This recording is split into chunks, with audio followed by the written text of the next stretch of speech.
चलो बच्चों, आइए क्वेश्चन पढ़ते हैं।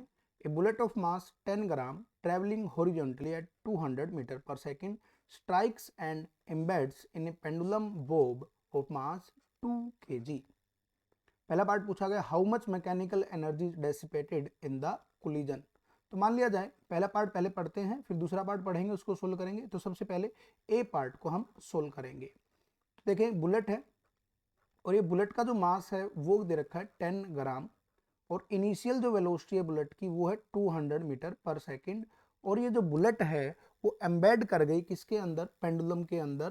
पेंडुलम बोब है जिसका मास है 2 kg। तो ये टकराई इससे और इसके अंदर एम्बेड कर गई और इसका मास कितना था इनिशियली, 2 kg इसका पेंडुलम के बोब का मास था। अब देखिए, अगर मैं इस पूरे को सिस्टम मान लेता हूं तो एफ एक्सनल 0, तो momentum conservation applying conservation of linear momentum, conservation of linear momentum. अब कंजर्वेशन ऑफ लीनियर मोमेंटम क्यों अप्लाई किया गया, क्योंकि अगर ये सिस्टम है तो सिस्टम के ऊपर एफ एक्सटर्नल क्या है, 0, और एक्सटर्नल फोर्स अगर 0 है तो F is equal to D P by D T. तो डी पी 0 होगा और डी पी अगर 0 होगा तो इसका मतलब पी क्या होगा, कॉन्स्टेंट यानी कंजर्व्ड होगा। तो that means initial momentum must be equal to क्या होना चाहिए, फाइनल मोमेंटम। तो P initial is equal to P final. तो पहले देखें, मास कितना था हमारे पास, बुलेट का मास 10 ग्राम यानी 0.1 इंटू वेलोसिटी 200। अब दोनों एम्बेडेड हो गए, मतलब बुलेट जो है एम्बेड हो गई उसके अंदर फंस गई है, तो एक सिस्टम बन के चलेंगे इन इलास्टिक कोलिजन परफेक्टली।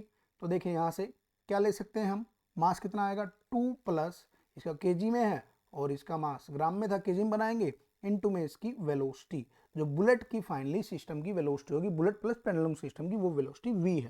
तो यहाँ से जब सोल्व करेंगे तो v नियरली आ जाएगा 1 मीटर पर सेकेंड, ये तो v आया है।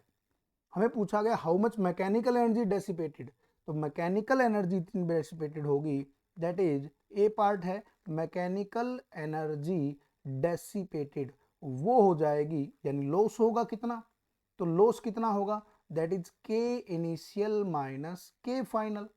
इनिशियल काइनेटिक एनर्जी ज़्यादा थी तो मास कंबाइंड हो गया तो काइनेटिक एनर्जी घटेगी, तो के इनिशियल माइनस के फाइनल आएगा।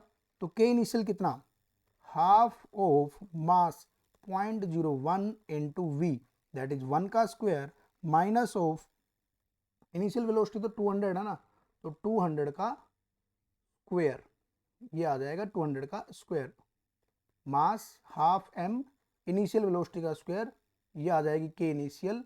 और इसमें से क्या माइनस करना है आपको, फाइनल, तो के फाइनल क्या आ जाएगी यहाँ पे हमारे पास, हाफ ऑफ मास कितना हो गया 2.01 इंटू 1 का स्क्वायर, ये फाइनल वेलोसिटी। तो जब इसको सोल्व करेंगे तो डेसिपेशन ऑफ जो एनर्जी है, डेसिपेशन ऑफ एनर्जी जो आएगा वो आएगा नियर अबाउट 199 जूल। तो ये पहले पार्ट का आंसर है। दूसरे पार्ट में देखें क्या पूछा गया, बी पार्ट यहां सोल्व करा देता हूं। तो बी पार्ट में देखें बेटा क्या पूछा गया, assuming that CV for the bob plus bullet is 3R। तो हमें दे रखा है CV is equal to 3R। Calculate the temperature increment या increase of the system due to collision, taking the molecular mass of the system to be 200 gram per mole. तो देखें, number of moles निकाल लेंगे, mass upon molecular weight.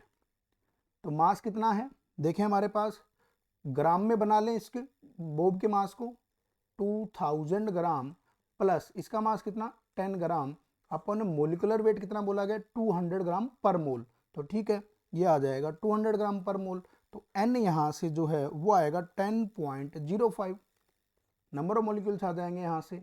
तो हम क्या करेंगे solve, Q, तो Q क्या होगा, N C V delta T, volume constant रहेगी बुलेट की, तो N C V delta T के लिए Q की वैल्यू क्या आ जाएगी, देखो हमारे पास बोला कितना गया हमें, Q की वैल्यू हमारे पास आ चुकी है, ये हमारे पास कितनी थी, नियर अबाउट 199 जूल, यही तो हमारी एनर्जी है, यही तो हीट है। तो यहाँ से डेल्टा टी की वैल्यू आ जाएगी Q upon N C V, that is delta T will be equal to 199 upon N कितना है हमारे पास, एन की वैल्यू 10.05 इंटू में सी वी 3, इंटू में आर की वैल्यू 8.31, तो जब सोल्व करोगे तो delta T will be 0.80 degree Celsius. यही हमारा इस पार्ट का बी पार्ट का आंसर होगा। होप आपको समझ में आया होगा। All the best.